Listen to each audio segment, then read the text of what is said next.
Let's eat. Nilagyan ko siya ng maraming broccoli para naman at least mabalance. Hindi ko inubos yung powder po na nasa sachet. Kasi masyadong maraming mga kaikikan. It's fine. Hindi siya, matabang siya ng konti, but it's okay.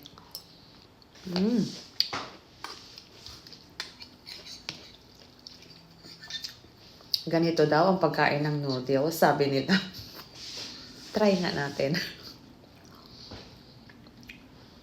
Mainit eh.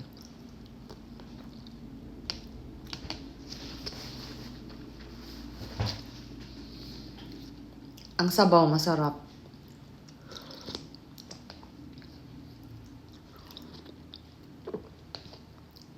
Sarap sa tiyan.